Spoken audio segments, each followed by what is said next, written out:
il y a un problème chez moi. Parce que moi, chez moi, ça ne défile plus. Donc, attendez que je vois. Je rallume le... Bah, est-ce que c'est bon chez vous? Ça défile chez vous? Oui, ça Ça dé- défile à présent. Oui, c'est bon.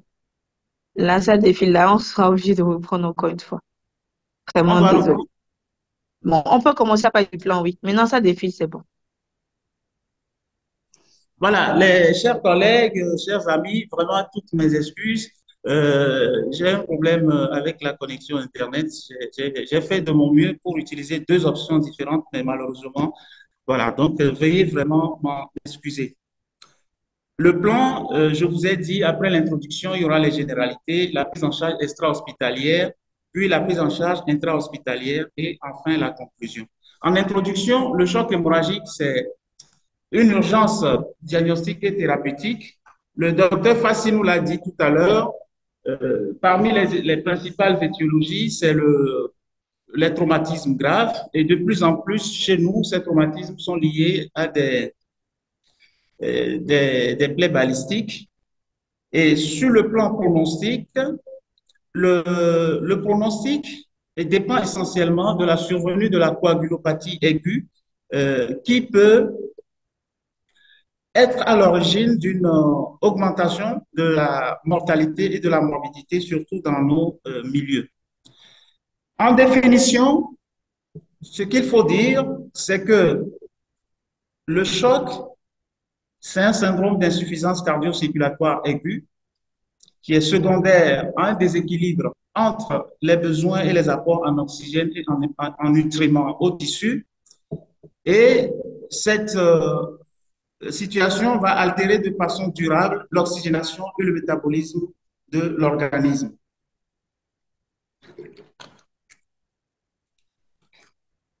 En définition, le choc hémorragique lui-même, dans la notion du choc hémorragique, il va y avoir essentiellement deux éléments. Le choc hémorragique, c'est un choc hypovolémique vrai qui est lié à une diminution brutale du retour veineux avec une baisse du volume d'éjection systolique du débit cardiaque. Et cela peut survenir soit par un saignement extériorisé ou non, ou non. À cette hypovolémie va s'associer l'anémie aiguë qui diminue le contenu artériel en oxygène et va majorer la baisse du transport en oxygène de l'organisme. L'intérêt de cette présentation sera décliné en quatre points. D'abord, sur le plan épidémiologique, c'est une problématique assez fréquente et qui réalise un enjeu majeur de santé publique dans la plupart de nos pays où c'est les accidents de la voie publique qui en sont les principaux pourvoyeurs. Sur le plan diagnostic, le diagnostic est clinique et l'apparition d'une hyperlactatémie précoce va confirmer l'état de choc chez ce patient. La prise en charge, elle est multidisciplinaire et de plus en plus, on utilise la stratégie du damage control qui va permettre de prévenir la survenue de la coagulopathie dont on parlera tout à l'heure. Et le pronostic est hautement mortel, mais cette situation peut être rapidement réversible lorsque la prise en charge est précoce et de qualité. Quelques rappels sont nécessaires pour poursuivre cette présentation. Alors, sur le plan anatomique, le système cardio-circulatoire, c'est essentiellement trois éléments, la pompe cardiaque, le, les vaisseaux et puis la masse sanguine circulante. Et nous avons essentiellement deux circulations, la grande circulation et la petite circulation. Sur le plan physiologique, il y a essentiellement trois paramètres importants à souligner. Il y a la pression artérielle. La pression artérielle avec ses différents déterminants, que sont le volume d'éjection systolique, la fréquence cardiaque, pour ce qui est du débit cardiaque, et les diamètres des vaisseaux et le remplissage vasculaire pour les résistances vasculaires périphériques. Et on sait que la pression artériel est égal donc, au débit cardiaque et multiplie les résistances. Concernant le débit cardiaque, c'est le produit du volume d'éjection systolique par la fréquence cardiaque et les principaux facteurs d'adaptation du débit cardiaque, c'est le baroréflexe, les résistances, la contraction et la volémie. Une troisième notion importante également à revisiter, c'est le transport de l'oxygène. Et sur cette figure nous montre, vous avez en abscisse le transport en oxygène et puis vous avez en ordonnée, vous avez la consommation en oxygène. Cette figure nous montre la corrélation entre le transport artériel en oxygène et la consommation en oxygène. À l'état physiologique normal, donc vous avez cette partie de la courbe qui est linéaire. Vous avez donc à l'état physiologique normal, vous constaterez que le transport de l'oxygène et le transport artériel en oxygène et la consommation euh, les- sur cette figure, vous allez constater qu'à l'état normal, donc je parle de cette partie de la courbe qui est linéaire, vous allez constater que entre le transport artériel en oxygène et la consommation en oxygène à l'état normal vont évoluer tous les deux de façon indépendante. Mais lorsqu'il va y avoir un état de choc et que le, ces différents mécanismes, notamment le transport en oxygène, le transport en oxygène va augmenter, les mécanismes compensateurs vont se mettre en jeu pour préserver les apports tissulaires en oxygène en augmentant le transport en oxygène ou bien l'extraction périphérique en oxygène. Lorsque ces mécanismes vont être dépassés, le transport en oxygène va atteindre un seuil critique que vous voyez ici au niveau de l'abscisse, là où est indiquée la flèche en rouge. Et donc, en deçà de cette valeur critique du seuil du transport en oxygène, vous allez voir que la courbe va changer de forme et cette fois-ci, les deux paramètres, c'est-à-dire la consommation en oxygène et le transport en oxygène, seront dépendantes. L'autre élément également qu'il faut préciser, c'est que tous ces facteurs vont être régulés de façon immédiate par le mécanisme des barreaux réflexes. Et sur le plan régulation à moyen terme, c'est le mécanisme hormonal qui est en jeu. Et à long terme, c'est le mécanisme rénal. Donc, ces notions anatomo-physiologiques nous permettent de mieux comprendre la physiopathologie du choc hémorragique. Et les principales étiologies, on l'a souligné, vous avez les causes traumatiques, les causes post-opératoires, surtout chez nous en anesthésie-réanimation, et vous pouvez avoir ces hémorragies peuvent être extériorisées ou non extériorisées. Vous avez ici des images qui montrent des accidents de la voie publique qui sont pourvoyeurs de lésions assez graves, comme on le voit ici au niveau des membres. Et ces traumatismes-là peuvent survenir aussi bien chez les enfants que chez les adultes.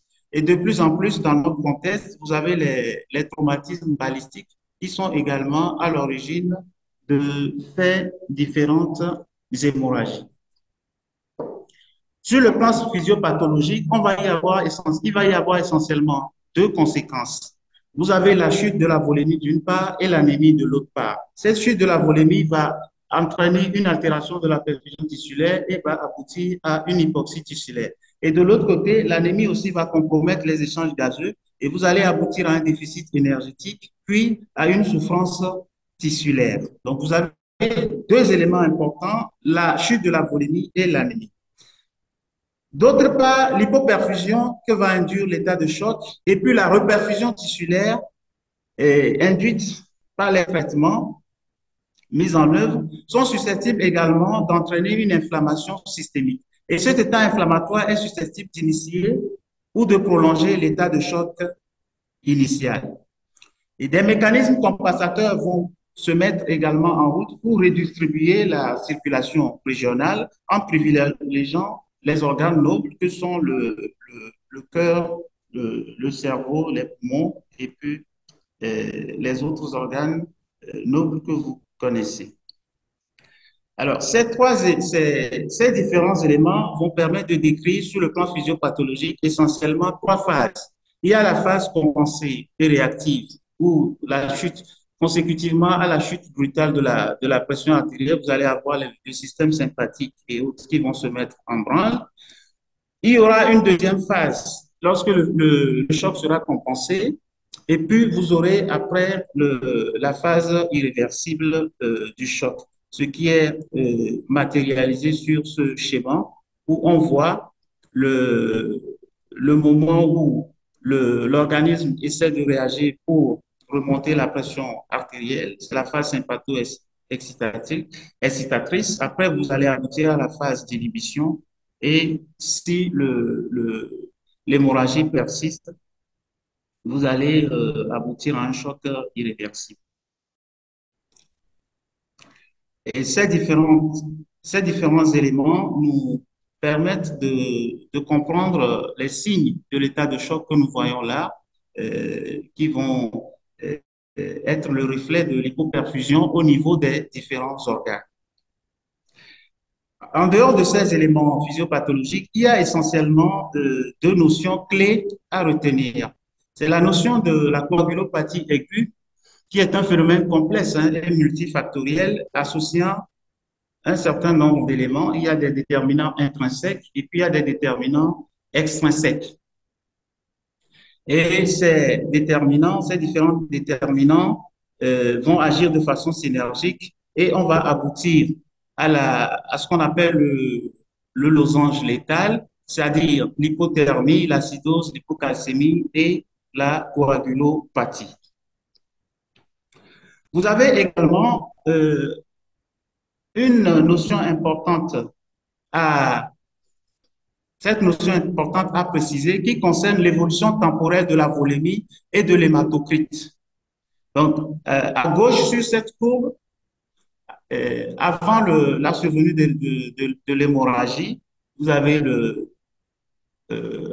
à gauche, vous avez le taux d'hémoglobine. Sur cet exemple, c'est un exemple qu'on a pris. Vous avez l'évolution temporelle en abscisse et puis vous avez la volémie en ordonnée. Donc, avant l'hémorragie, vous avez à gauche l'hématocrite qui est à peu près de 45%, donc qui correspond à peu près à la moitié du volume sanguin représenté par les globules rouges. Mais lorsque le sujet va se mettre à saigner, on va perdre autant d'eau que de cellules. Donc, initialement, le taux d'hémoglobine va rester constant. Et ce n'est qu'en démarrant le remplissage que va survenir l'hémodilution. Donc, un message important à passer ici, c'est que ce n'est pas parce qu'un patient traumatisé sévère arrive avec un taux d'hémoglobine normal qu'il ne saigne pas. Et donc, ce n'est que la transfusion qui permettra de ramener les éléments figurés du sang et le placement à la normale. Donc, pour résumer, l'hémogramme initial sous-estime toujours la profondeur d'une anémie aiguë et la transfusion doit être débutée le plus tôt possible pour éviter l'hémodilution qui va baisser le contenu artériel et compromettre le transport de l'oxygène et contribuer aussi à la coagulopathie. Et tout cela va constituer un cercle vicieux. C'est pour cela qu'il faut commencer la prise en charge du choc hémorragique commence en pré-hospitalier. Et la chaîne de survie, voilà, c'est toute une chaîne avec plusieurs maillons, le témoin de l'accident, le premier sauveteur, l'équipe des secouristes qui va arriver, ensuite le transport à l'hôpital et la prise en charge intra-hospitalière. Nous avons pris comme type de description le choc hémorragique chez le polytraumatisé ou le traumatisé sévère. Donc, le polytraumatisé, c'est un blessé porteur d'une ou de plusieurs lésions traumatiques, dont au moins une met en jeu le pronostic vital. Et le patient victime d'un traumatisme, on parle de traumatisme sévère aujourd'hui de plus en plus. C'est un patient victime d'un traumatisme dont la violence ou le mécanisme peuvent entraîner des lésions qui peuvent être connues ou non, et ces lésions mettent en jeu immédiatement le pronostic vital. Sur le plan épidémiologique, cela a été évoqué précédemment, c'est la première cause de mortalité chez les sujets jeunes et 50% des décès vont survenir sur place ou lors du transport. C'est pour ça qu'on va insister beaucoup sur la précocité de la prise en charge, la précocité et la qualité de la prise en charge initiale dès la survenue du traumatisme. Et aujourd'hui, ces patients dans les centres équipés sont directement orientés vers des traumas syntactiques. Alors, cette petite figure, juste pour vous montrer que vous avez deux phases. Vous avez à gauche, vous avez la phase préhospitalière et à droite, vous avez la phase intra-hospitalière. Vous allez constater que la mortalité précoce, lorsque le traumatisme vient de survenir, la mortalité précoce et la mortalité immédiate sont très élevées et ceci se passe au moment de l'étape préhospitalière de la prise en charge. Cela va vouloir dire que les premières mesures de réanimation d'urgence qui seront prises sur le lieu de l'accident seront déterminantes dans le pronostic de ce patient. Donc, pour ce qui concerne l'étape préhospitalière, nous avons avant l'arrivée des secours, à l'arrivée des secours et puis lors du transport à l'hôpital. À l'arrivée des secours, il faut protéger le blessé, il faut alerter les secours, il faut secourir avec les, les différents gestes de premier secours. Il faut commencer devant une hémorragie à réaliser les gestes de compression et autres. Et une fois l'équipe médicale sur place, c'est le principe ABC, ABCDEF qui va être appliqué. Mais avant d'appliquer ce principe, vous verrez qu'il y a le petit H en rouge en haut pour dire hémorragie.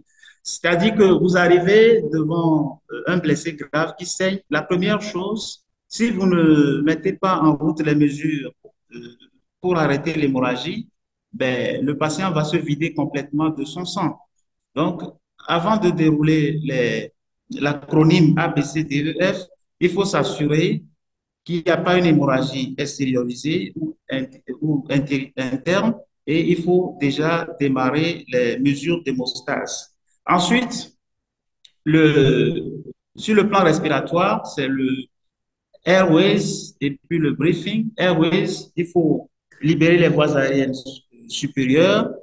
Briefing, en cas de signe de détresse respiratoire ou bien de lutte, voire de signes d'arrêt respiratoire, il faut mettre également en route les mesures de réanimation respiratoire. Nous reviendrons sur ces différentes mesures plus tard.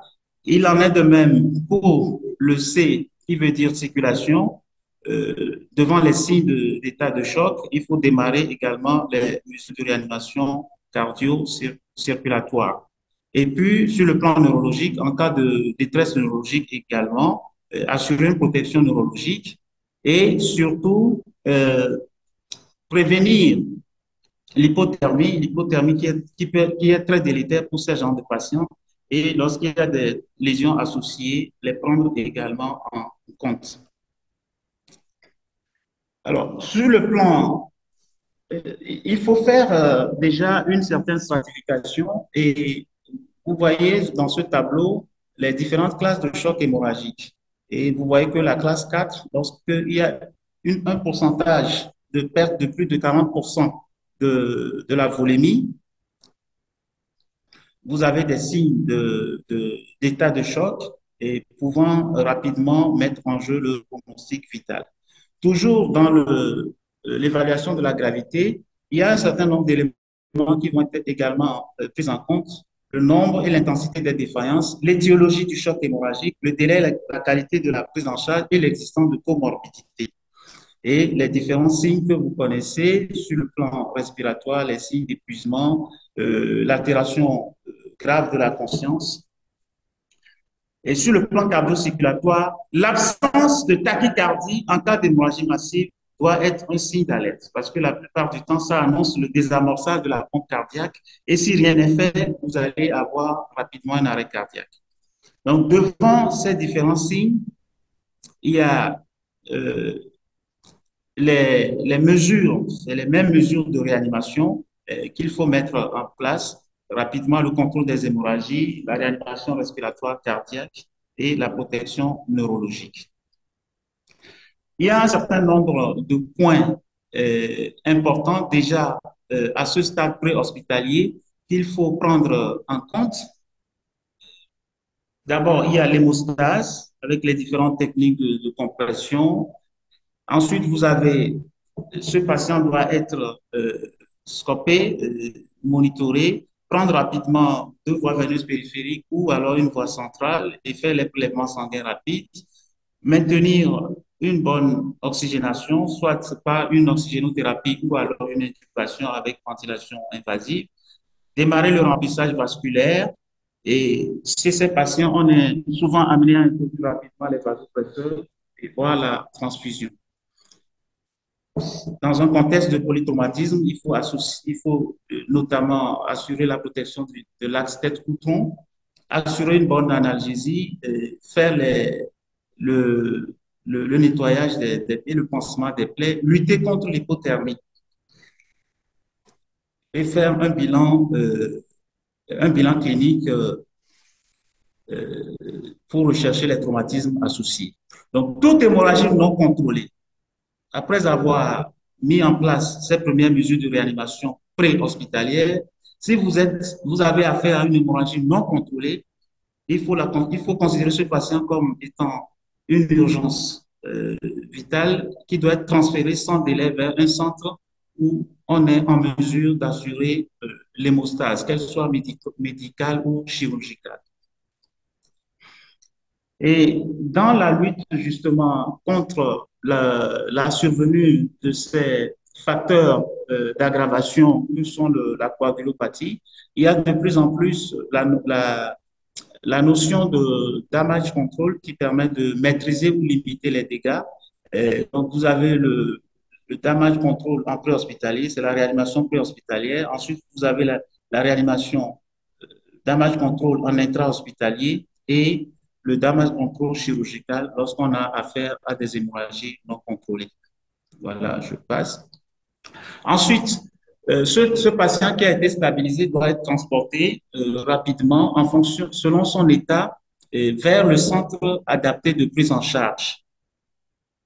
Et dans les pays assez organisés, il y a toute une régulation derrière qui fera que il n'y aura pas de délai, de retard de prise en charge et le patient sera conduit directement dans le centre qui est adapté pour la prise en charge de ces différentes lésions. Et cette étape préhospitalière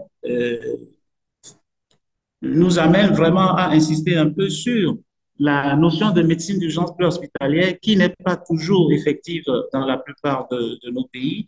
Et les ambulances devraient normalement, voilà, vous voyez quelques images pour vous montrer comment nos ambulances devaient être armées pour prendre en charge déjà en préhospitalier, pour prendre en charge de façon efficace ces patients et éviter l'aggravation et la survenue des complications.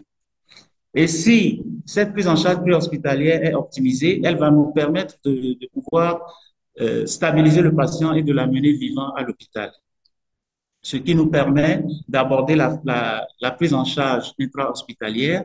Et dans la prise en charge extra-hospitalière, nous allons d'abord voir l'accueil de ce patient à la salle de déchocage, que ce soit au service d'accueil des urgences ou alors en réanimation. Ensuite, le bilan lésionnel qui va être fait, le traitement et le traitement. Donc, à la salle de déchocage, voilà, c'est toute une organisation. Une fois que la régulation a annoncé l'arrivée du patient, toute l'équipe, le matériel, les ressources humaines et matériel de lourd de réanimation tout doit être préparé pour pouvoir accueillir ce patient. Et comme vous le voyez, c'est une prise en charge multidisciplinaire. C'est une prise en charge multidisciplinaire qui va nécessiter une étroite collaboration entre le médecin anesthésiste réanimateur, le chirurgien, le médecin urgentiste, le médecin radiologue, le médecin biologiste. Aujourd'hui, dans notre contexte où on a souvent affaire à des afflux importants de blessés, il y a la notion de catégorisation. Il faut rapidement pouvoir trier les patients et faire la part entre une urgence absolue et une urgence relative pour donner le maximum de chances de survie aux patients les plus graves. Les signes d'état de choc hémorragique sont connus, hein. Je ne reviens pas sur ça. Il faut, à l'évaluation clinique, il faut quand même euh, pouvoir préciser la quantité de sang perdu. Et il existe un certain nombre de facteurs de gravité qui sont des facteurs qui vont contribuer à la survenue de la coagulopathie chez le patient en état de choc hémorragique polytraumatisé ou traumatisé sévère. Et une fois cette évaluation faite, c'est les mêmes mesures de réanimation. On est arrivé à la salle de déchocage, soit au service d'accueil des urgences ou en réanimation, et évaluation rapide, recherche des détresses et poursuite de la réanimation qui a été entreprise en préhospitalier pour maintenir les fonctions, les grandes fonctions vitales. À l'issue de ce conditionnement, on va pouvoir faire un bilan. On fait un bilan lésionnel, on reprend l'interrogatoire qui doit être précis et concis et rechercher surtout l'existence des facteurs de comorbidité. Et sur le plan clinique, vous avez des traumatismes avec extériorisation du sang. Et puis, vous avez les hémorragies traumatiques avec un saignement interne. Vous aurez des signes neurologiques. Les signes, c'est les signes classiques de choc, hein, agitation, confusion ou alors coma. Sur le plan cardiovasculaire, tachycardie dans un premier temps à la phase euh, réactionnelle où il y a le système sympathique qui est en jeu. Et puis après, vous avez vous pourrez avoir la bradycardie, qui est un signe grave. Vous avez l'hypotension artérielle. Sur le plan cutané, vous avez les marbrures, les extrémités froides. Sur le plan respiratoire, vous avez la polypnée, vous avez des signes de lutte, d'épuisement respiratoire. Sur le plan métabolique, vous avez les signes d'une acidose. Sur le plan rénal, vous pouvez avoir une oligurie. Et puis, sur le plan hépatique, vous pouvez également avoir des signes d'insuffisance hépatique aiguë. Alors, le bilan biologique, au moment où ce patient est en train d'être conditionné, on fait les prélèvements sanguins rapides. Le groupage sanguin résulte la recherche d'agglutinin irrégulière, la numération formule sanguine, les plaquettes, le bilan de coagulation, les gaz du sang, les lactates, l'ionogramme, le bilan rénal. On peut doser également les CPK. Alors, aujourd'hui, devant un tel patient, il y a des examens de débrouillage, de routine qui doivent rentrer dans nos habitudes. C'est le fast échographie. Et ce fast échographie va permettre rapidement de rechercher les saignements, que ce soit au niveau les saignements ou alors des lésions au niveau thoracique et puis abdominal.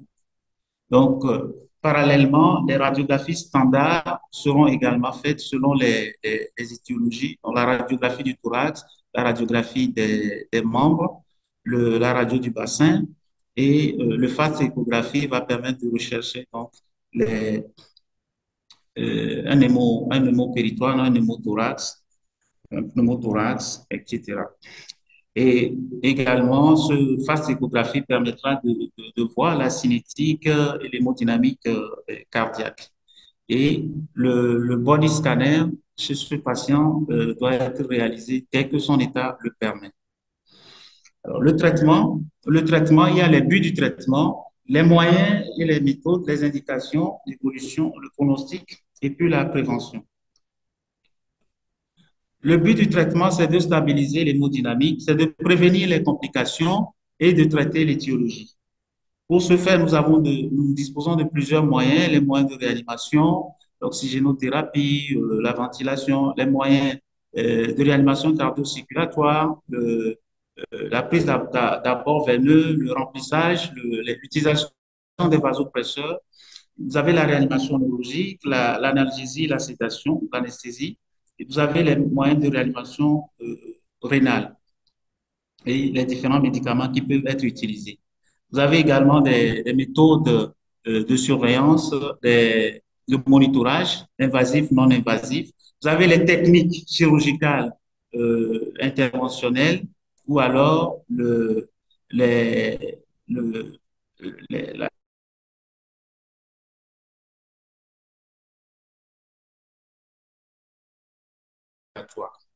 Donc, dans ce contexte, habituellement, il y a trois cas de patients. Vous avez les patients instables, état de choc réfractaire à la réanimation qui va nécessiter dans les centres équipés angio-embolisation, voire une exploration chirurgicale. Et secondairement, un bilan plus exhaustif sera fait. Vous avez les patients critiques qui sont stabilisés sous traitement symptomatique, mais qui doivent aller faire, à qui on doit aller faire des explorations pour avoir un diagnostic bien précis et envisager ou pas la chirurgie. Et vous avez les patients potentiellement instables qui sont des patients stabilisés quand même et leur état va permettre d'aller faire un body scanner ou faire un bilan lésionnel précis en vue d'une prise en charge. Alors, les indications, dans tous les cas, voilà, il faut conditionner rapidement ce patient et les principes du damage control réanimation vont faire intervenir cinq notions. Vous avez l'hémostase en urgence, l'hypotension permissive, le maintien d'une oxygénation efficace, le réchauffement et la prévention de la coagulopathie. Concernant l'hémostase en urgence, tous les moyens de compression hémostatique. Et à ce stade déjà, il est recommandé d'administrer de l'acide tranexamique. Donc, vous avez le, les différentes techniques qui permettent de faire des compressions, des, des, des, des compressions et cela permet de limiter le saignement et d'éviter que le malade ne se vide de son sang le temps qu'il ne soit pris en charge convenablement.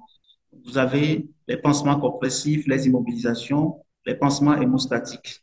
Donc, après cette première phase d'hémostase, vous avez l'hypotension permissive qui va consister à faire un remplissage à petit volume pour éviter l'hémodilution, mais aussi pour éviter de trop faire monter la pression artérielle et chuter le, la, de trop faire monter la pression artérielle et entraîner et entretenir le saignement. Et cette hypotension permissive peut nécessiter l'association d'introduction rapide des catécholamines. Et pour cette réanimation hémodynamique, vous avez les cristalloïdes. Et les cristalloïdes qui sont disponibles le plus souvent dans notre contexte, c'est le sérum salé isotonique et le rigel-lactate. Vous avez également les colloïdes, la gélofusine et le plasmion. Donc, surtout avec les colloïdes, c'est surtout l'hémodilution et le risque aussi d'acidose hyperchlorémique. Les colloïdes, quant à eux, euh, les colloïdes peuvent augmenter, aggraver une insuffisance rénale déjà préexistante.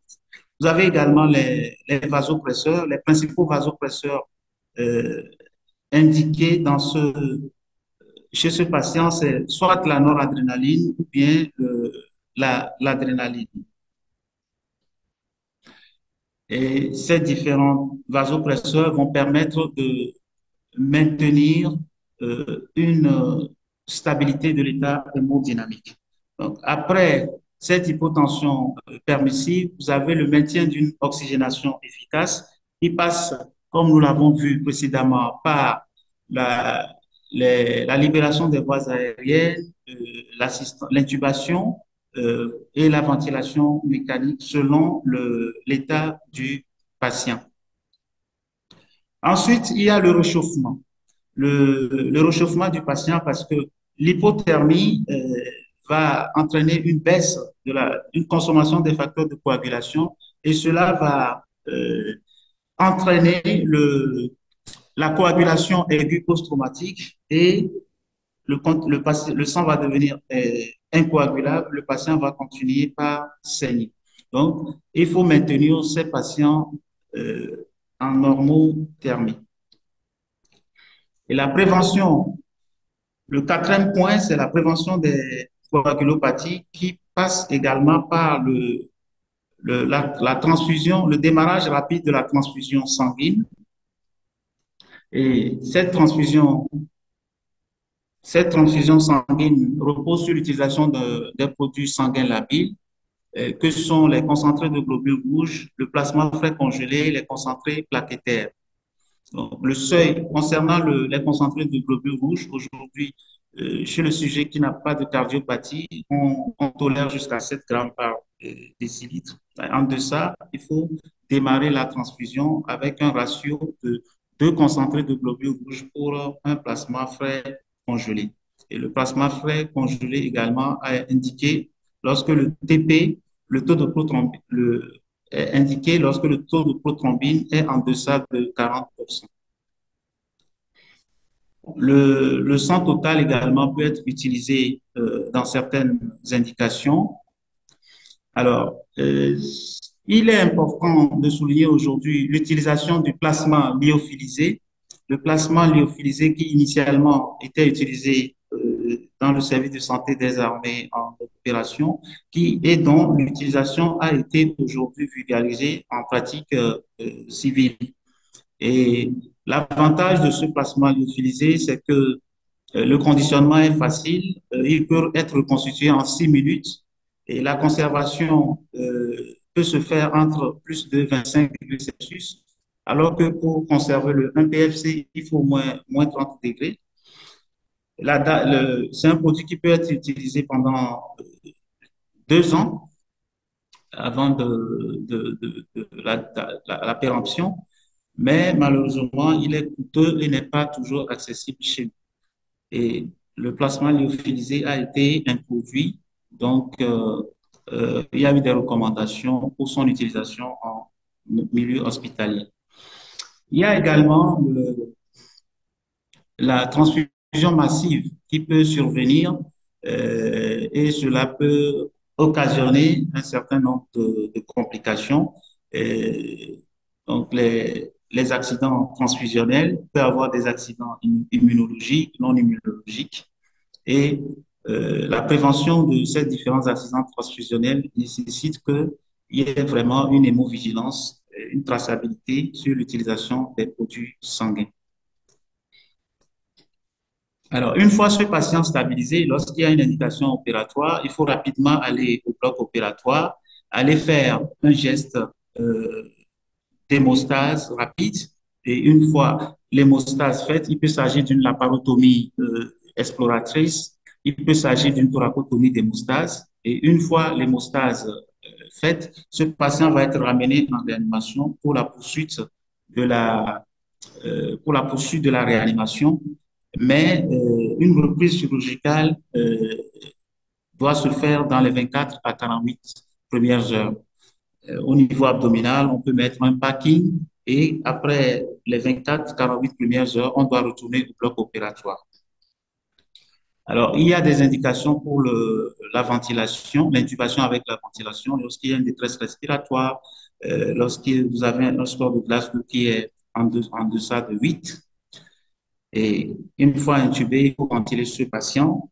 Les principales drogues d'anesthésie indiquées chez ce patient, c'est des drogues qui ne vont pas trop déprimer les systèmes cardio-respiratoires. Et les impératifs anesthésiques chez ce patient, il y a un risque en situation d'urgence, il y a un risque d'intubation difficile, un risque d'estomac plein. Donc, on fera l'induction à séquence rapide et lorsque l'état hémodynamique de ce patient n'est pas stable, on va préférer une anesthésie générale intraveineuse totale. Il ne faut pas oublier également d'associer une bonne analgésie et la réanimation de ce patient se poursuivra en paire et post-opératoire. Donc, dans les traumatismes, il faut également associer une bonne antibiothérapie pour éviter et prévenir les complications infectieuses. Alors, en dehors des hémorragies liées au traumatisme grave, il y a d'autres hémorragies. Donc, vous avez les hémorragies médicales, notamment les hémorragies digestives, essentiellement les hémorragies digestives hautes et puis les hémorragies digestives basses. Et dans les hémorragies digestives hautes, c'est surtout l'ulcère gastro-duodénal qui prédomine. Et dans les hémorragies digestives basses, beaucoup plus les tumeurs.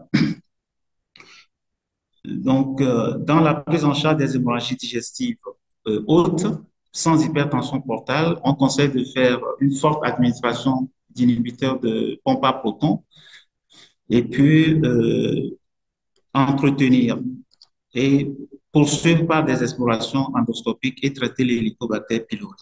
Et chez le patient cirrhotique, en cas d'hypertension portale, on utilise des bêta-bloqueurs. Euh, la ligature également est conseillée et l'utilisation aussi des antibiotiques. Bien sûr, toutes ces mesures, c'est le traitement étiologique. Donc, ça suppose qu'on ait fait un traitement symptomatique pour maintenir le patient vivant avant d'entreprendre le traitement de l'étiologie. Il y a également les hémorragies qui sont liées au CIVD. Vous avez les CIVD obstétricales, vous avez les CIVD traumatiques et carcinologiques. Donc, dans les CIVD obstétricales, vous avez des traitements spécifiques, qu'il s'agisse d'un curettage, d'une évacuation de l'utérus, d'une embolisation, d'une hystérectomie. Dans les CIVD traumatiques, la ponéphotomie, le traitement chirurgical, et dans les CIVD carcinologiques, la diminution de la masse tumorale. Vous avez, en dehors des CIVD d'origine lésionnaire, vous avez les CIVD médicales. Le traitement étiologique est le seul à pouvoir arrêter l'activation anormale de la coagulation dans ce cas. Donc, il faut faire un traitement étiologique. Il y a aussi les hémorragies qui sont liées à l'utilisation des anticoagulants, les AVK, les héparines et aujourd'hui les antidiabétiques, les anticoagulants oraux.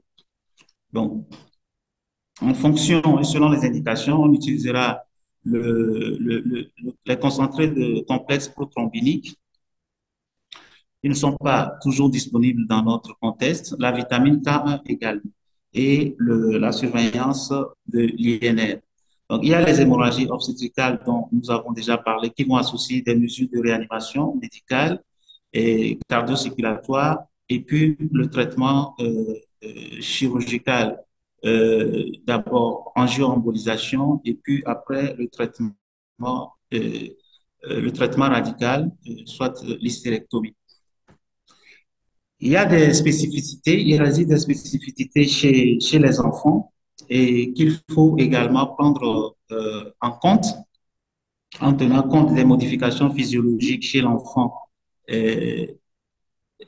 Donc, il faut toujours tenir compte de ces différentes modifications physiologiques liées à l'âge pour pouvoir optimiser la prise en charge parce que chez les enfants, l'arrêt cardiaque peut survenir beaucoup plus précocement. Au bloc opératoire également, il y a des situations où on est confronté à des hémorragies graves en paire opératoire et leur prise en charge est assez codifiée et répond à des règles. Avant l'hémostase, il faut toujours maintenir des niveaux de pression artérielle un peu bas et cela va permettre de diminuer le risque d'hémodilution et d'éviter aussi l'aggravation du saignement. Et une fois l'hémostase faite, ces objectifs tensionnels pourront être réajustés. La surveillance hémodynamique, elle est clinique et elle repose aussi sur l'utilisation des moyens invasifs et non invasifs. la pression artérielle invasive, la pression veineuse centrale, le monitorage du débit cardiaque, l'échographie cardiaque répétée, l'analyse et sur le plan biologique, vous avez l'analyse répétée également des gaz du sang et des lactates. Le pronostic dépend de la survenue de l'hypothermie, de l'acidose, de la coagulopathie et de l'hypocalcémie. Et c'est pour ça que déjà, dès le préhospitalier, des mesures efficaces de réanimation préhospitalière doivent être mises en jeu pour prévenir la survenue de ces facteurs-là qui constituent les, les facteurs du losange létal. Et une fois ces facteurs installés, il sera difficile et très compliqué après de pouvoir arrêter le, l'hémorragie. Donc, c'est très important, cette phase préhospitalière où les premières mesures de réanimation doivent être démarrées. Aujourd'hui, pour prendre en charge efficacement ces genres de patients, c'est un travail d'équipe et il est conseillé de faire de la simulation. Régulièrement dans nos hôpitaux, nos différentes équipes devraient simuler l'arrivée en réanimation ou aux urgences de ces patients pour pouvoir développer des automatismes et augmenter notre efficacité de prise en charge. Alors, en résumé, deux stratégies. Il y a deux stratégies dans la prise en charge du choc hémorragique. Il y a la stratégie de gestion hémodynamique qui débute par le remplissage vasculaire avec des buts, des objectifs tensionnels un peu bas pour faire l'hypotension permissive, ou alors quand il y a un traumatisme crânien associé, on fait on augmente un peu les objectifs tensionnels pour avoir une bonne perfusion cérébrale. Et en cas d'échec, il faut maintenir l'administration précoce des vasopresseurs et puis la, la titration du remplissage vasculaire. Donc, le deuxième côté le deuxième volet de la prise en charge, c'est la gestion de la coagulation. La gestion de la coagulation repose sur l'utilisation précoce de l'acide tranexamique avec des buts transfusionnels que vous voyez, selon qu'il s'agit d'un traumatisé crânien ou pas. Donc, chez le traumatisé crânien, l'objectif, c'est d'avoir au moins un taux d'hémoglobine au-delà de 10 grammes par décilitre. Et quand il n'y a pas un trauma crânien associé, on peut être entre 7 et 9 grammes par décilitre et prévenir l'acidose, maintenir le patient en normothermie et puis apporter du calcium ionisé. Et bien sûr, associer le traitement chirurgical qui peut être de la radiologie, associer le traitement chirurgical ou bien la radiologie interventionnelle. Je vous remercie de votre aimable attention et une fois encore, veuillez m'excuser pour les soucis techniques qu'il y a eu lors de cette présentation. Merci.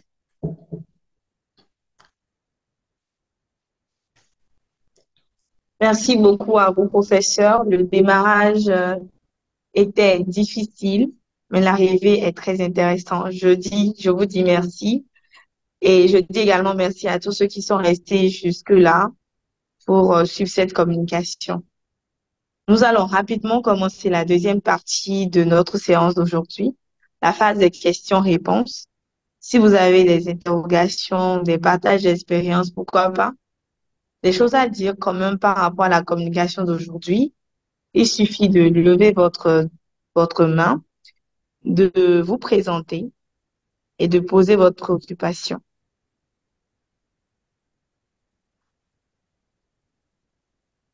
Professeur Kodjenou, vous avez la parole.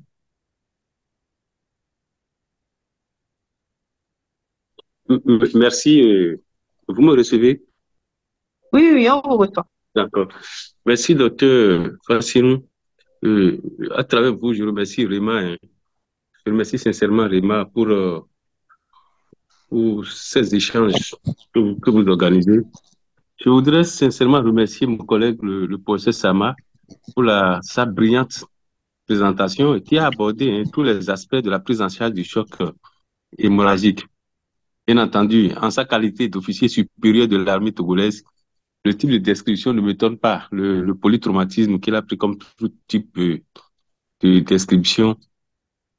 La petite chose que j'aimerais ajouter, il devait nous réserver au moins une diapositive pour les hémorragies obstétricales, qui constitue quand même un véritable casse-tête, hein, au duo réanimateur et obstétricien.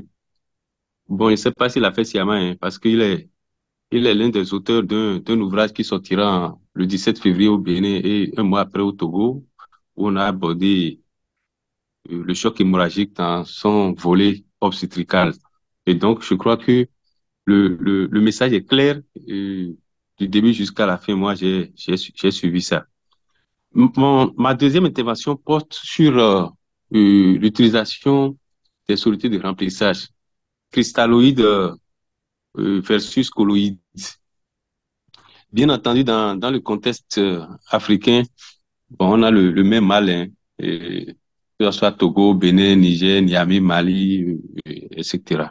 Je crois que il serait plus intéressant pour nous aujourd'hui d'adopter notre cristalloïde. Bien entendu, quand vous prenez l'étude Cochrane, qui est une vieille étude, et il y a une étude réalisée aussi par notre maître que le professeur Sama connaît bien, le professeur Bael, qui a démontré qu'en termes de remplissage, bon, bien entendu, les colloïdes ont un pouvoir d'expansion très élevé par rapport aux cristalloïdes, mais ils donnent une toxicité rénale, comme il a dit. Et une anaphylaxie aussi est démontrée au niveau des colloïdes. Bon, le risque d'œdème pulmonaire démontré au niveau des cristalloïdes, parce que 4 litres de colloïdes, surtout de volumène, c'est 80 litres de cristalloïdes, hein. Mais parce que les colis sont chers et si nous venons ici un peu chez nous, je crois que les moyens sont suffisamment limités, mais en termes de morbimortalité, on n'a pas de différence significative, hein. Donc, je crois que on va conseiller, insister sur l'utilisation de cristalloïdes tout en, tout en avoir, euh, on doit avoir autour de nous un petit appareil d'échographie, comme il a souligné dans les éléments de surveillance, pour voir est-ce que le remplissage est bon, est-ce qu'on ne déborde pas, mettre un coup de sonde sur la veine cave inférieure pour voir son diamètre et voir si on ne déborde pas. Je voudrais donc finir pour féliciter le professeur Sama pour sa brillante présentation. J'ai vu en ligne quelques collègues, Karaji, Dr. Yessirou et Fidjo, et ainsi de suite. Je crois que c'est un pari gagné pour Rima parce qu'on était à 100 participants, hein. Au début, on avait commencé avec 45 participants, même vers la fin, on était autour de 99 100. Merci et bonne journée à tous. Merci beaucoup à vous, professeur. On était même à 25. Après, on est allé à 105. Merci beaucoup pour vos apports. Je vais laisser le professeur Sama prendre la parole. Et vous? Merci, docteur Passivon. Et avant toute chose, je voudrais dire un sincère merci euh, à à mon collègue, ami, le professeur Akodjenou, et à travers lui à tous les collègues béninois et de la sous-région.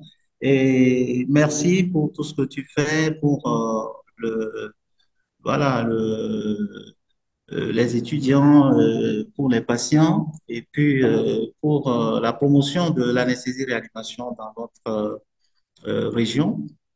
Et effectivement, je n'ai pas trop détaillé les hémorragies obstétricales et tu as bien raison de le souligner. Dans notre pratique quotidienne de tous les jours, une fois toutes les 2 ou 3 semaines, on reçoit toujours des hémorragies obstétricales dans notre CHU ici et qui arrivent parfois dans des états très, très graves. Et effectivement, tu as bien fait de le relever. Ça fait partie de nos tâches quotidiennes.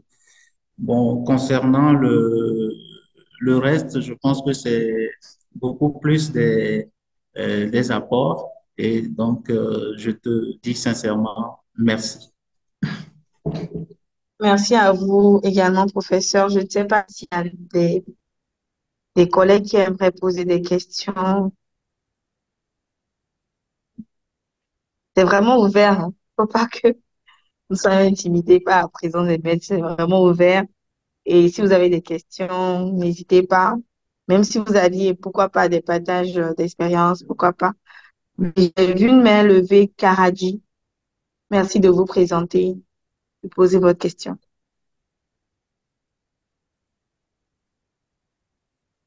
Monsieur ou Madame Karaji, oui. La parole est à vous. Il suffit d'allumer votre micro.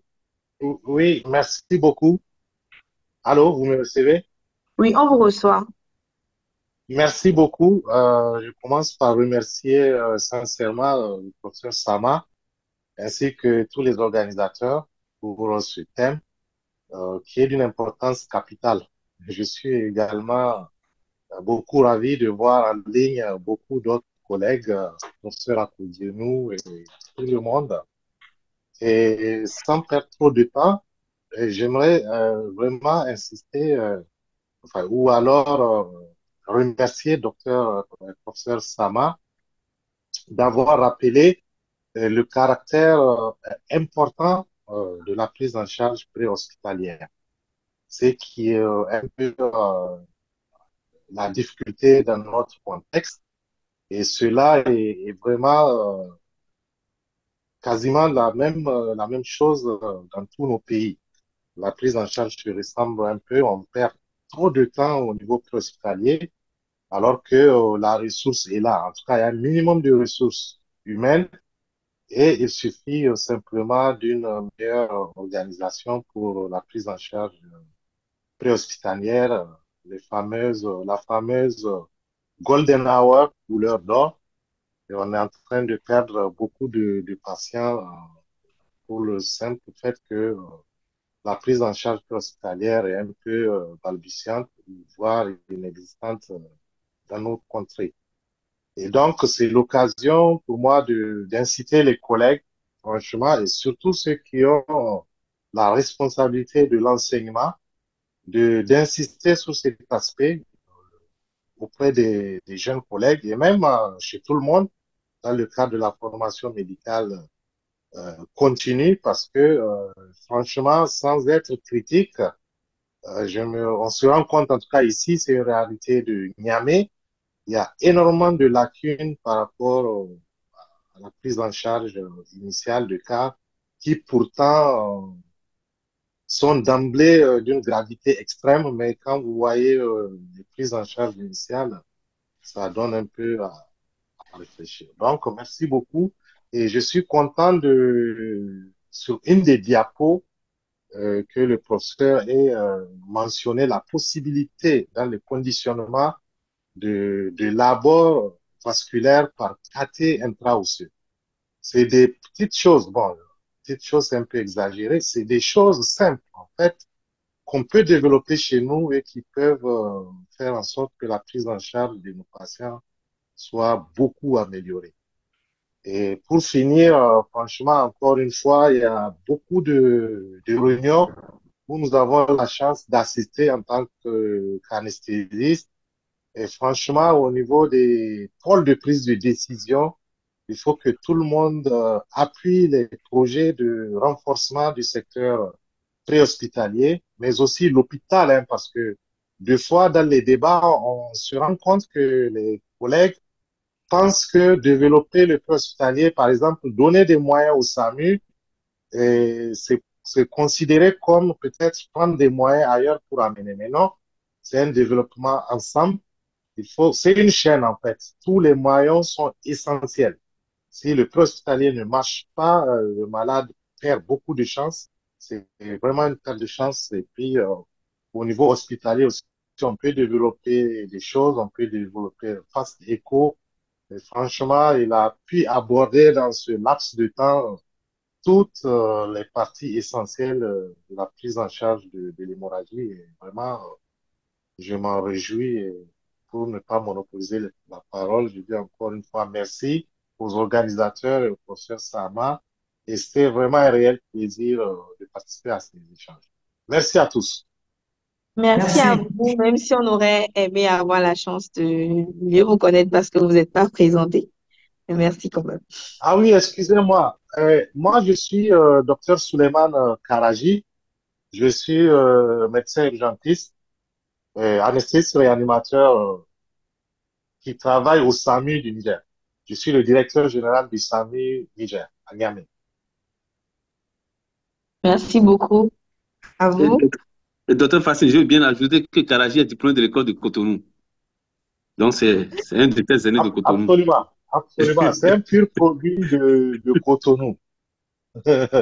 Merci, D'accord, noté. merci beaucoup. Merci, professeur, pour la précision. Je ne sais pas s'il y a d'autres intervenants. Pour ce qui est de la présentation, oui, vous aurez droit à la présentation et je vous dirai comment dans quelques minutes. S'il n'y a pas de questions, je suppose que tout a été bien compris. Oui, il y a Monsieur Oswald qui a levé la main. Vous avez la parole. Merci de vous présenter.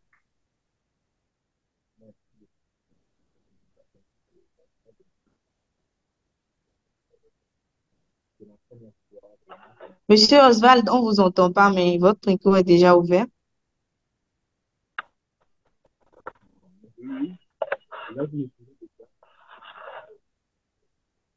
On commence à vous entendre, mais difficilement.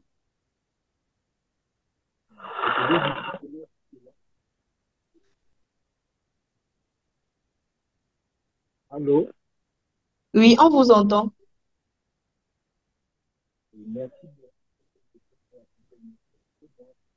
Oui, Monsieur Oswald, on vous entend.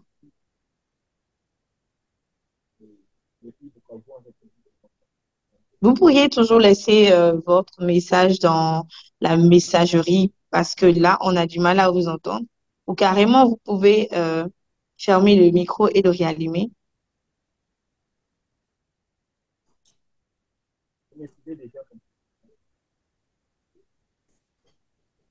En attendant que Monsieur Oswald ne puisse écrire sa préoccupation, je vais demander au professeur Sama, qu'est-ce qu'il aurait vraiment aimé que nous gardions de la présentation d'aujourd'hui? Je sais qu'il a déjà fait les take-home essais, tout ça, mais on aimerait quand même qu'il nous redise ce qui pour lui est fondamental à garder à la fin de la Merci. présentation d'aujourd'hui. Merci. Merci beaucoup. Vous savez, moi, je travaille beaucoup plus en réanimation et puis beaucoup d'anesthésie aux urgences. Alors, je vais être vraiment pratique et à chaque fois que j'ai eu affaire à des patients comme ça dit que tout choc hémorragique de n'importe quelle étiologie que ce soit, c'est parce que ce qui devait être fait avant que le patient n'arrive à l'hôpital, donc la phase préhospitalière sur laquelle a insisté encore le docteur Karaji tout à l'heure.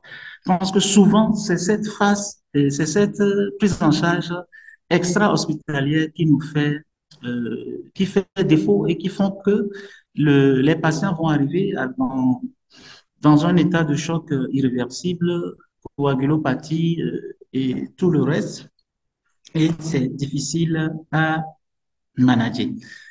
Et ma proposition, c'est que nous devrions, que ce soit le corps médical ou le corps paramédical, nous devrions dans nos pays faire régulièrement une formation continue sur d'abord la, la médecine de premier secours. Les gestes de premier secours, c'est pas toujours évident, hein. Quand voilà, c'est pas votre spécialité, vous n'êtes pas très clinicien. Donc, il faut que on arrive nous-mêmes entre médecins à organiser régulièrement des, des, des formations sur la médecine je veux dire la médecine d'urgence, la médecine d'urgence préhospitalière. Et puis, une fois que cela est fait, l'équipe dans laquelle nous travaillons, depuis le garde malade en passant par l'infirmier et tout le reste, organiser au moins une fois tous les 2 ou 3 mois, organiser simuler l'arrivée d'un blessé grave en état de choc hémorragique pour pouvoir développer des automatismes. Vous savez, j'ai mis des images, il y a deux images là d'amputation presque complète des membres inférieurs. Ça s'est passé en la fin de l'année passée, hein, lors de la période des fêtes. Et malheureusement, tous ces patients sont arrivés à l'hôpital sans même que voilà, les gens aient pensé à mettre un garrot. Vous savez, la médecine d'urgence préhospitalière, elle est quasi inexistante chez nous. Et moi, je pense que l'enfant, la fillette, elle est morte. Mais le jeune homme, l'écrasement de mort, lui, s'en est sorti. Et moi, je pense que si les gens qui les ont transportés, bien sûr, dans des conditions difficiles, parfois c'est dans des taxis, parfois c'est dans des véhicules personnels. Si les gens avaient pensé à mettre un garrot, un simple garrot de fortune, peut-être que les choses auraient été autres. Donc, sais vraiment insister sur la nécessité de la prise en charge préhospitalière. Ce qu'il faut faire avant l'arrivée des secours, en tant que simple citoyen, au moins, il y a des petits gestes de secours qu'on doit enseigner, que tout citoyen devrait connaître. Et même cela peut s'étendre en milieu scolaire. On peut apprendre aux enfants à l'école, on peut leur apprendre et, et on peut leur apprendre ces gestes-là qui sauvent. Et donc, vous voyez, tous ces maillons de la chaîne-là, si ces maillons-là sont bien en place, je pense qu'on s'en sortira. Et donc, j'insiste beaucoup sur la prise en charge préhospitalière avant l'arrivée des secours, à l'arrivée des secours, et puis maintenant, durant le transport. Pour la prise en charge intra-hospitalière, c'est ce qu'on fait tous les jours, donc je ne vais pas trop insister. Merci. Merci, professeur. Il y a des questions en attente et il y a aussi des messageries. Il y a des mains levées. Docteur Oswald, vous avez la parole encore une fois.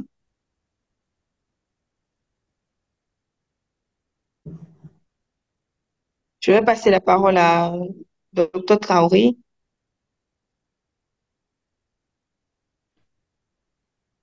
Docteur Traoré, la parole est à vous. Je vais passer la parole à Monsieur Ouma. Oui, Bonjour. Docteur Traoré. Oui, bonjour. Vous m'entendez? Oui, oui, on vous entend. Je commence par remercier les organisateurs de cette séance de partage et remercier le professeur Sama qui est un aîné. Je suis également docteur Sori Traoré, médecin anesthésiste et animateur, un produit pur de Cotonou. Je remercie également les chefs, professeur Akodjenou et docteur Suleiman Karaji. Moi, mon intervention sera à l'endroit au niveau de la simulation médicale. La simulation médicale que le professeur Sama a souligné vers la fin de la présentation. Cette simulation, si je fais un plaidoyer aux enseignants et à nous, les praticiens des hôpitaux, dans les hôpitaux, c'est quelque chose qui est très, très important dans la prise en charge des urgences vitales. Par expérience de partage, moi, dans mon hôpital, on a un centre de simulation, on fait des formations par la simulation. Ça fait quand même évoluer énormément le niveau des apprenants, des étudiants, même des infirmiers. Je pense que si cette simulation médicale arrive à être épanouie dans tous nos hôpitaux, ces prises en charge vont passer facilement. Et je remercie vraiment le professeur Sama d'évoquer cette simulation qui est une nouvelle méthode d'apprentissage. Je vous remercie. Merci beaucoup, docteur Traoré. Je vais laisser la parole à monsieur ou madame Beité. Oui, merci. C'est monsieur Beït. Ok, autant pour moi, monsieur Beït, vous avez la parole. Ok, merci. Je tiens à remercier cette brillante communication. Et merci également aux organisateurs de REMA qui ne cessent dans ce sens. En fait, j'avais bien suivi la communication et j'ai juste une préoccupation relative aux hémorragies médicales, non nécessaires, bien sûr. La prise en charge en extra-hospitalier, est-ce qu'il y a des gestes particuliers qu'il faut faire si bien ça pourra vraiment nous aider? Parce que la pratique, nous rencontrons ces gens, mais l'arrivée de secours et le transport, les patients ne tiennent pas. Merci. Merci beaucoup, Dr. Beid. Je vais rapidement lire les deux questions dans la messagerie, professeur, et vous allez pouvoir y aller avec les réponses.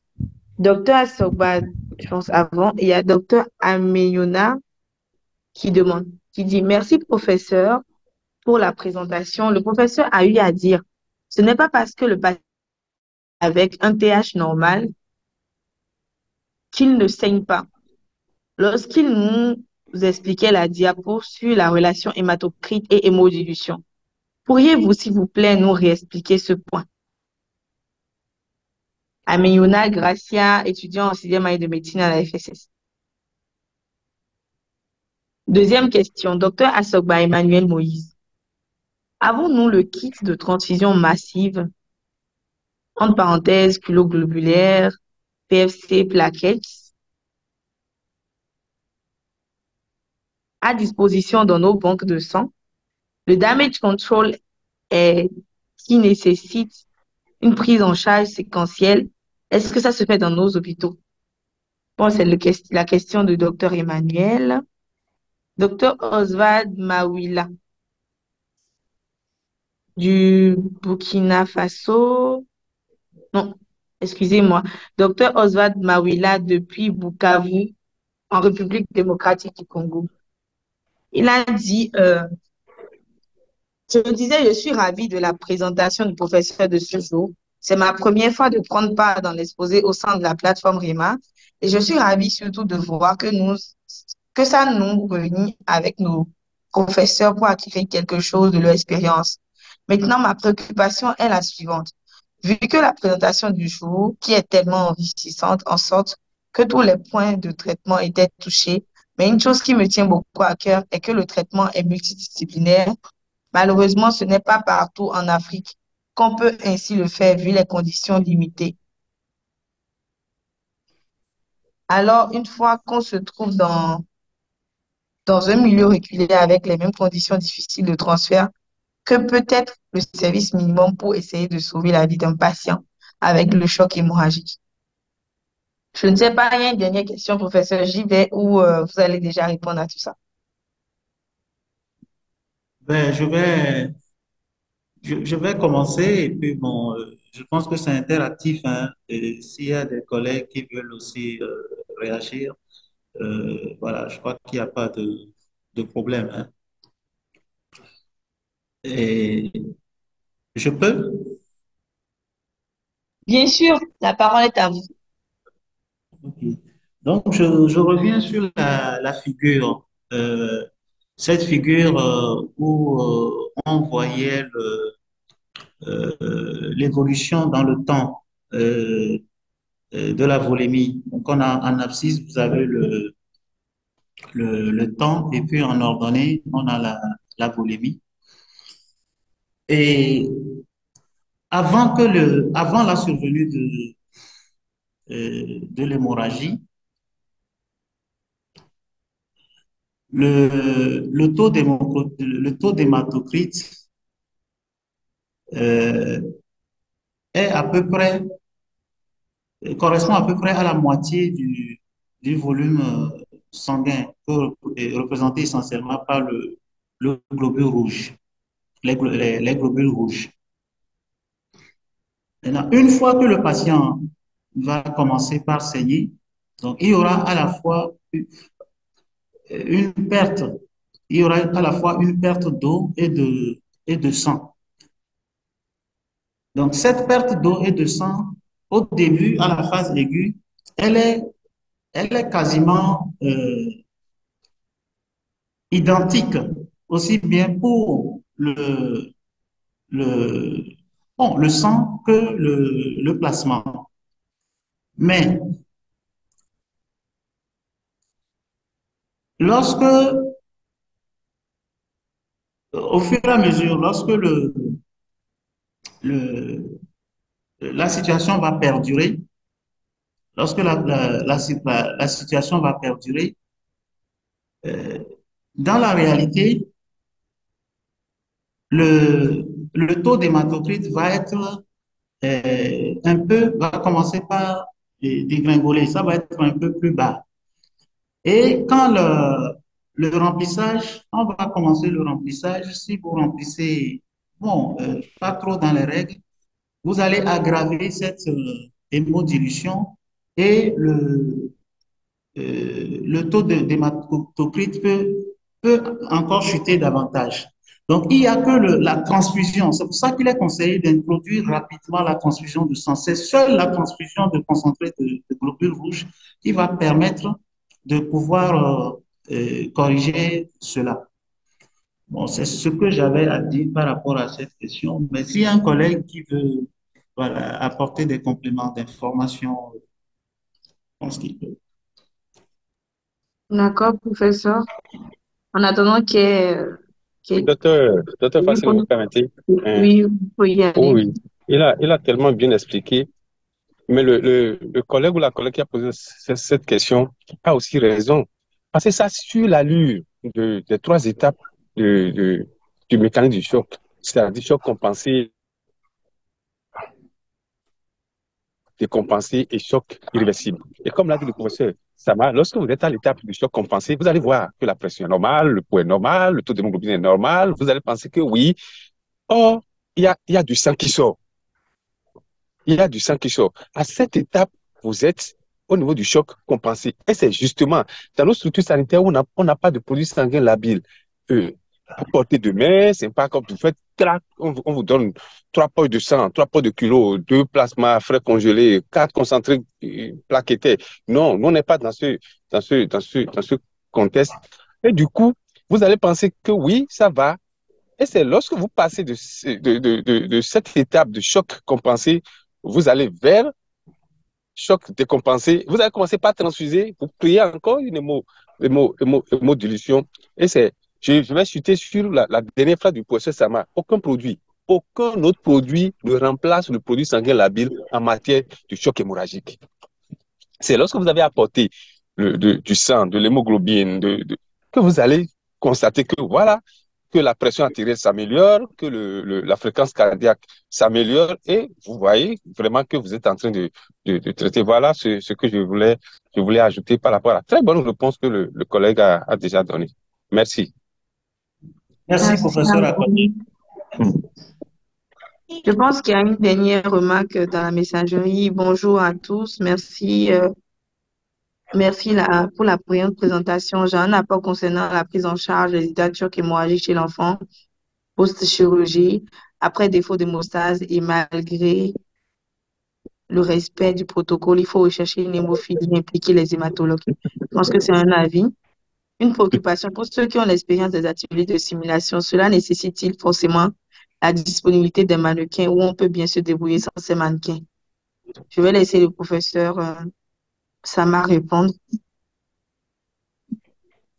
D'accord. Je vais parler de la simulation et puis après on peut rebondir sur les autres. Merci à ceux qui n'ont pas la parole de fermer leur micro pour une meilleure communication. Merci. Professeur, vous avez la parole. Donc, oui, je vais parler de la simulation et puis après on peut rebondir sur les autres questions. Alors, donc la simulation, c'est vrai, il y a plusieurs types hein, de simulation.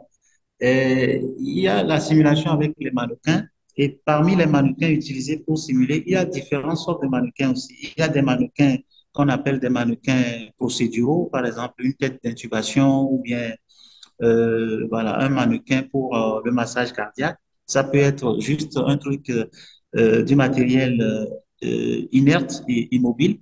C'est ceux-là qu'on a le plus souvent et de façon facilement accessible. Mais il y a d'autres mannequins qui sont dits des mannequins haute fidélité qui vont, en fait, c'est des mannequins qui fonctionnent avec un système informatique qui fait que le mannequin, par exemple, il peut tousser, il peut, il peut, il peut émettre des sons, vous pouvez voir le mannequin en train de suer. C'est-à-dire qu'on essaie de, c'est ça qu'on appelle l'immersion clinique. C'est-à-dire qu'on essaie de faire en sorte que le mannequin, il y a une interaction entre le mannequin et les apprenants et les formateurs, et le mannequin va pouvoir simuler ce qu'un être humain peut faire. Sauf pas tout, mais beaucoup de choses.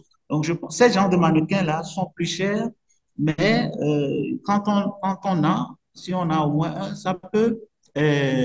euh, ça peut aller un peu plus vers la réalité. Maintenant, même si on n'a pas de mannequin, on peut simuler. Par exemple, vous pouvez simuler un accident de voiture avec plusieurs blessés et avec on appelle ça du grimage. Vous avez une boîte dans laquelle vous avez voilà, des petits colorants et puis du matériel qui permet sur un être humain, on prend un ou deux étudiants et puis on fait du grimage sur leur corps pour dire, ah, ça euh, c'est une plaie vasculaire ou alors, voilà. Donc, sans mannequin, on peut simuler, mais je pense qu'aujourd'hui, euh, la simulation, c'est vraiment un outil puissant en matière de pédagogie médicale et le fait d'avoir aussi des mannequins de simulation euh, qui vont simuler, des mannequins qui vont vous donner l'impression d'être en face vis-à-vis d'un vrai malade.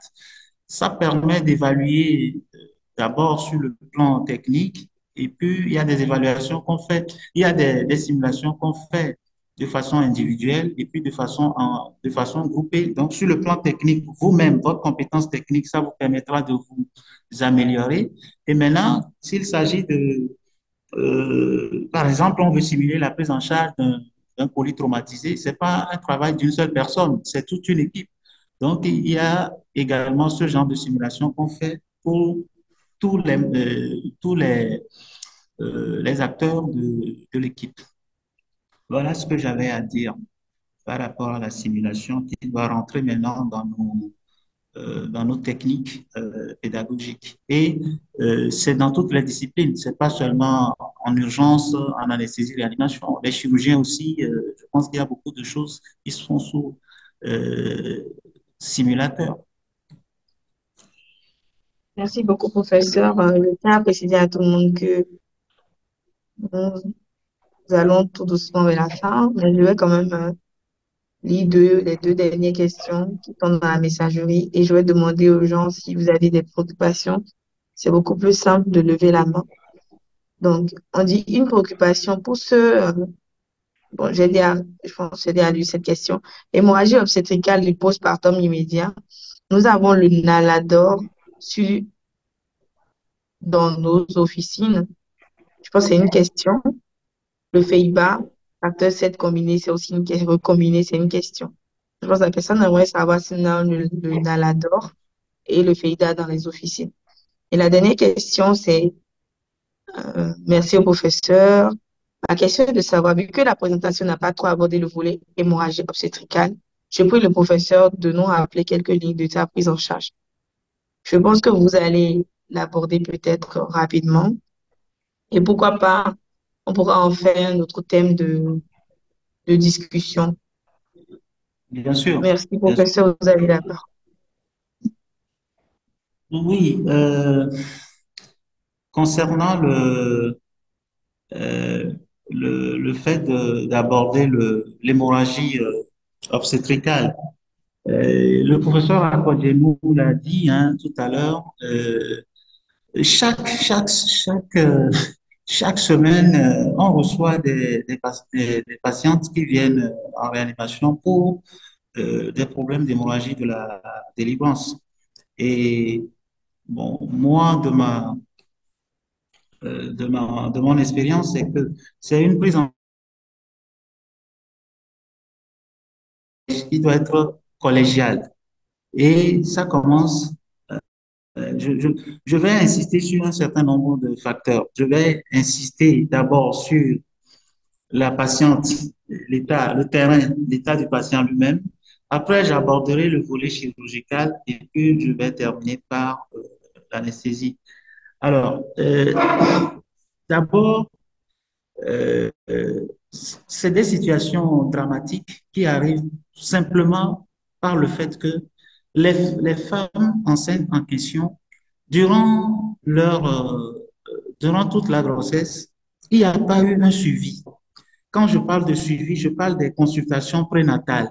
Je parle de au moins 3 échographies obstétricales avant le terme de la grossesse, c'est-à-dire une échographie par trimestre. Beaucoup de ces femmes-là qui sont référées, qui vont arriver au CHU dans un état déplorable, malheureusement, il n'y a pas eu un suivi il n'y a pas eu un bon suivi de la grossesse pour dépister soit une complication de la grossesse ou alors un risque à l'accouchement et pouvoir anticiper en, soit en hospitalisant à l'avance ou bien en référant plutôt ces patients. Donc ça, c'est d'abord le facteur lié à la patiente elle-même. Et ça, bon, je pense qu'il faut encore, dans nos populations, il faut encore faire de la sensibilisation. Même dans les grandes villes, même dans les banlieues, il y a de ces femmes qui vont arriver comme ça. Elles arrivent en réanimation dans un tableau d'hémorragie gravissime sans avoir jamais fait une seule consultation prénatale. Je le dis parce que on est souvent confronté à ces dures réalités. Le deuxième élément, c'est la chirurgie. Bon, c'est la chirurgie et je le dis, c'est une prise en charge collégiale. Dans le protocole de prise en charge, mais à un moment donné, s'il faut faire une hystérectomie totale pour que cette patiente-là, elle puisse être vivante, moi je pense qu'il faut pas, il n'y a pas à faire de la, je ne sais pas, parce que parfois on est confronté à des situations où les gens veulent, euh, ils veulent faire durer je ne dirais pas le suspense, mais on pousse trop. Je ne dis pas de faire systématiquement des hystérectomies des mostas. Tout à l'heure, la question sur le nalator. Nous, on n'a pas le nalator ici, on n'a pas la sonde de Bakri, on n'a pas ces choses-là ici. Donc,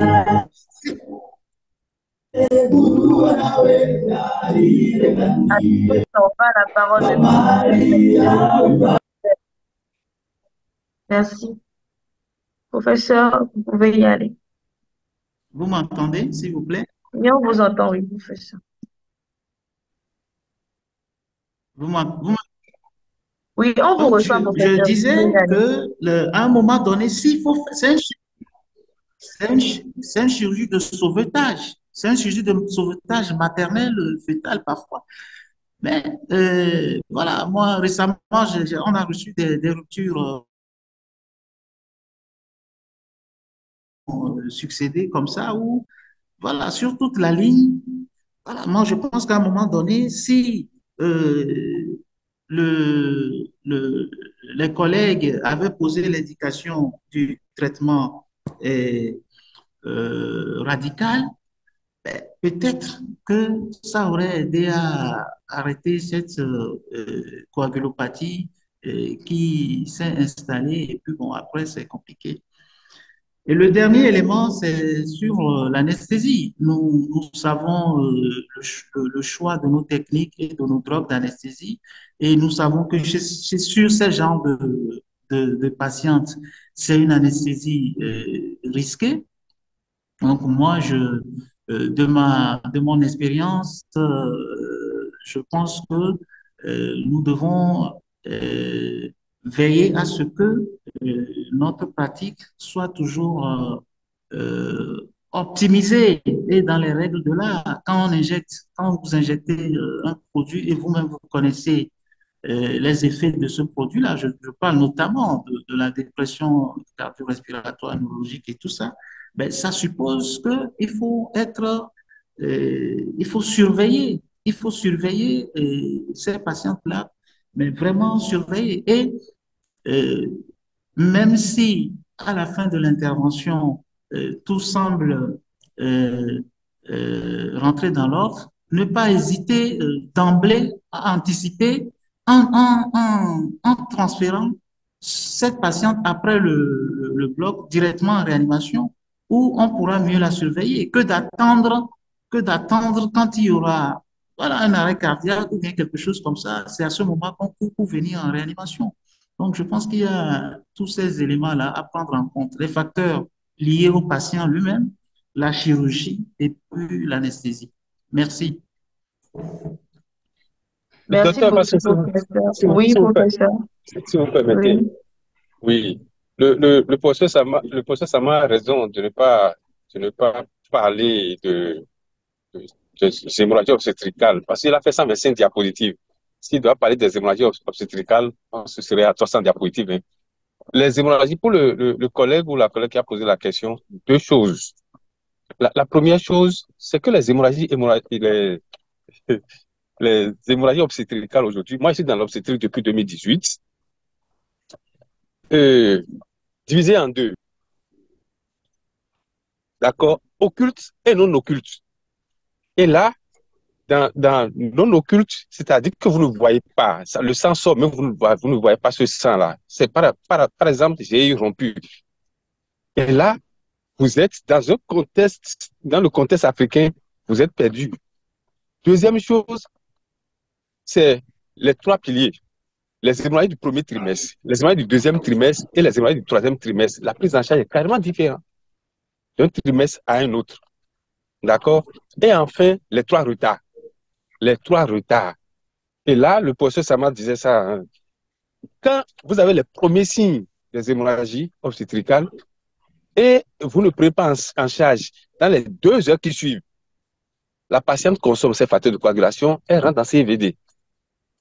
Et vous êtes foutu. Vous êtes foutu.